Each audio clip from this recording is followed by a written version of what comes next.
to the Ask Jordan podcast, answering your questions about selling on Amazon.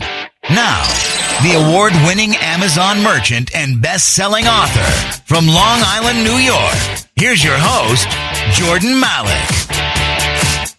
Hello again, Amazon sellers. This is the Ask Jordan podcast. I'm your host, Jordan Malik. Thank you so much for listening. Today is our 85th episode, recording this in early May for you. 85 episodes since March of 2014. Thank you so much for listening. This is the podcast where we only answer your questions about selling on Amazon. Now, every episode, we answer a different question from you, the listener, about selling on Amazon. Hey, if you missed an episode, no problem. Go over to askjordan.net, askjordan.net. You'll see the recent episodes there. Scroll a little bit down, you see the archive link to the archive podcast, episode number 1 through 70-something. There's probably, if you got a question that's been burning in your mind, you probably have the answer sitting in one of those episodes. I am getting a lot of questions about taxes, variety of tax-related questions for sellers, and business structure. Variety of questions regarding should I be an S Corp versus LLC? When do I establish myself as a business, etc.? If you go back to one episode number 84, which is an entirely different topic, but at the show notes for episode 84, I've left some links for you where to go for some information about taxes, and I highly suggest you hire a CPA or a certified public accountant or a book, at least a bookkeeper to kind of help you. Actually, better yet, I should say just a CPA, because they're going to be able to answer questions specific to your needs. Also, regarding business structure, same thing. Get thyself to a CPA. Spend the money. The mistakes you make if you don't have a CPA, or if you're getting advice from another expert. I got advice from another expert that was wrong. He wasn't being malintentional, or he didn't have bad intentions. But years ago, I got advice from an expert versus a CPA, and I ended up making a mistake. So head over to the show notes for episode 84. The subject itself for episode 84 is entirely different, but in terms of taxes and CPAs and taxes and businesses, there's some links I put up at the top of the show notes, episode 84, to help you with that. So if you want to hear your voice on an episode of my podcast and get 7 of my best-selling ebooks 100% free, I'll tell you how to do that after we answer today's question. And today's question is from Phil. Go ahead. Hello, Jordan. My name is Phil, and I'm calling from California. Just want to say thank you so much for the podcast. I'm just starting out, and I'm learning so much from the information that you've been providing. So thank you for that. I appreciate it. My question has to do with, I've been checking prices using Profit Bandit, just looking at some things around the house, and actually some items that I purchased. And I'm surprised to find that some of the books I had originally purchased are going on Amazon for, up to 5 to 6 times its original retail price, and the same for a couple toys that I had found. And I'm just curious to see what is actually driving that. And I would assume it's because of demand, or maybe the books are out of print. But I'd like to get your thoughts around, what is driving those items to be so valuable or so expensive. And just curious, maybe give some examples of items that you found that, maybe you thought were not that valuable that turned out to be really valuable. Again, I really appreciate your time, and I appreciate the information that you're providing. It's been very valuable. Thank you again, and have a great day. Phil, thanks for the compliments. I appreciate that. And yes, what you just defined hit the nail on the head. Scarcity of products, particularly you're talking about used products or out of print, what they call out of print or out of production, out of print books or out of print consumer goods. Out of production consumer goods, yes, that drives up price in a phenomenal fashion. Where I see it the most magnified, Phil, is in used books. And I've talked about this in previous podcasts. I have a love, not for used books themselves. I'm not really an avid book reader. It's the love of the profits, because it's such an interesting dichotomy where the books that are out there that people consider virtual throwaways are worth so much money to the consumer who's looking for that particular book. This whole phenomena about ebooks replacing textbooks, or ebooks replacing the physical handheld book, has always been overblown. There's still a huge market for physical books, particularly for out-of-print books, right? Because making that transition of out-of-print book into an ebook that's going to take dozens of years to accommodate everything. Yes, 30 years from now, will we see everybody walking around with like a Kindle device or whatever and not carrying textbooks or physical books at all? Maybe. But yes, there's a used book phenomena. It's covered in depth over at my friend Peter Valley's blog called FBAmastery.com. FBAmastery.com. My goal is to further capitalize in terms of selling products online. I love the profit of used books because used books are still, you can acquire for 50 cents, $1 free, $2, and they sell for 10, 12, 15, 30, $100 and up. The used book market has never been better because from the seller standpoint, because everybody thinks it's saturated. Because their idea of going to source used books is going to the book fair, the semi-annual library book fair or book sale, annual summer book sale or whatever. And that's where all the sellers go. So today, 3 years ago, more than that, 4 or 5 years ago, when I was only focusing on used books resell on Amazon via FBA, I was going to a library sale. There's probably 3 or 4 other sellers with scanners scanning used books. And now there's probably going to be 10, 20, 30 of them. It's the wrong approach now because everybody does the same thing.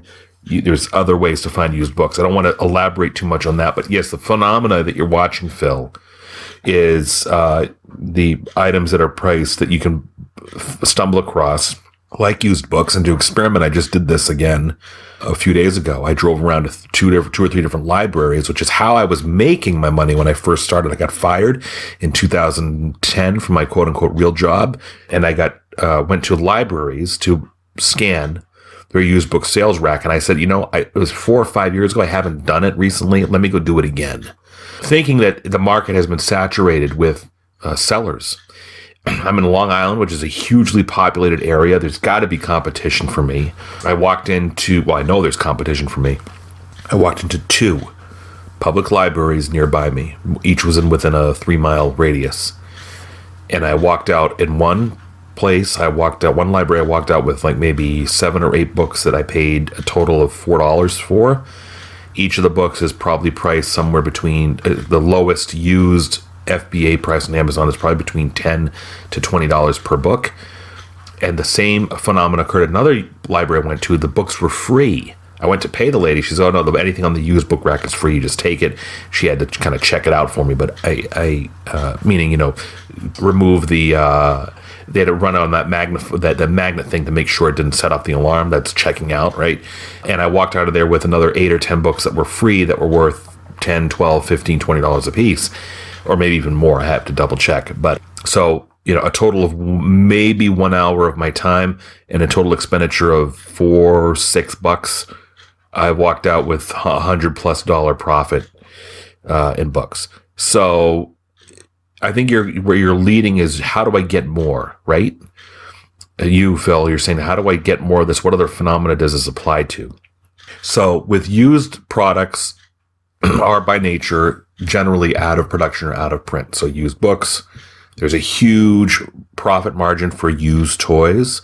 And all this is covered in my blog. If you look up the term used toys or sell toys on Amazon or sell used books, if you go to jordanmalik.com/blog, enter these in the search field, you'll see articles upon articles that I've written about this topic, used toys, used books.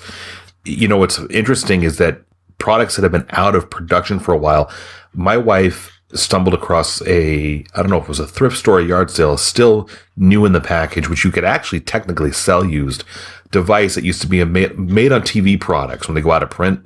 The ones that are particularly good that somebody needs a replacement of, they'll pay through the nose for if they find it on Amazon. So my wife found made for TV, or as seen on TV, right? It's a painter's kit that paints. It's a device that lets you paint corners or something when you're painting walls. And it's not made, I guess I stopped making it 3, 5, 7 years ago. My wife found it new in the box. She paid like $1. It sold for $40 or $50. Maybe there's a painting company out there that has a crew of painters that need this damn thing that they'll pay $30, $40 for. The Dent King, remember the Dent King with the same TV commercial guy who passed away He sold the orange stuff. I forget the name of the guy, but he had a beard and he was famous, and he passed away a couple years ago, I think, of a heart attack. One of his products was called the Dent King. It's to take out dents in car doors. Again, something my wife found for $2 or $3. She just sold for $40 on Amazon. So made for TV products. Anything that's exclusive, that's like a limited time. I'll give you an example. Christmas time, Hallmark, this Christmas 2014, Hallmark came out with a snow globe that was Rudolph the Red-Nosed Reindeer themed. And I think it was priced $50 retail. It was a beautiful snow globe. And it was an exclusive, and Rudolph happened to be very popular on Christmas time. So it's limited edition, exclusive item to Hallmark, whatever. Sold out on them almost immediately, and was being sold for 3 times the price on Amazon. I'm not sure about Amazon. I think it definitely was on eBay because I saw it there. Another company came out with the talking figurines. It was a limited edition talking Rudolph figurines. You had like the Santa Claus, the Lumberjack, Rudolph, and Hermie the dentist. And you had to, if you were a consumer, you had to buy all 4 to get a 5th one free by mail only. So that phenomena of having to buy the set to get the 5th one free, that phenomena makes those individual ones highly collectible eventually, if not right away. And that's also a limited edition. They only came out with it this year. Each figurine is battery operated and talks lines from the TV show. And these things went on clearance, or they went on sale, and I bought up a bunch and I sold them for 3-4 times the price this Christmas. Then they went on clearance and I bought them for like $3 or $4 a piece. And I got a bunch that I'm going to be selling next year. Definitely going to get 4 or 5 times the price of what I paid, because they're not going to have them next year. 99% chance they're not going to have them. Legos used to, I don't think there's so much in this anymore, and I'll explain why. Certain Lego kits that came out, Lego kits for kids, the themed ones, the Batman, the superheroes, the Pirates of the Caribbean, that's harder to predict when you're looking at the product brand new, right? So this is all harder, finding the stuff that's extremely rare, or you're predicting a shortage. Predicting a shortage is hard to find when you go into, a store, Toys R Us, Home Depot, Bed Bath & Beyond. You can't. It's very hard for you to be able to look at stuff or scan it and say, this thing's going to be out of production soon. You just don't know. Legos used to be like that. There's a lot of this is based on assumption, but up until maybe 10 years ago, when Lego stopped a themed line of something like, I don't know, Pirates of the Caribbean or Batman or whatever, they stopped the line. It was done because it was such a big production for them to retool everything accordingly 10 years ago, right? Today, people are still banking on Legos being highly collectible 2, 3, 5, 10 years after they buy them. I don't think that's as easy anymore, because I believe Lego has retooled their manufacturing process where they can start doing smaller runs of production of specific releases of Legos when their inventory starts running low or whatever. They got to catch up to meet demand. It's much easier for them to switch on a dime, kind of turn on a dime, and produce those. It's more scarcity items. Harder to predict, again. Candy at the end of certain holiday seasons. Cadbury eggs, for instance, this spring it's tricky because now we're getting into temperatures, and Amazon does not let you ship anything, have any chocolate stored in their warehouse from May 1st through September.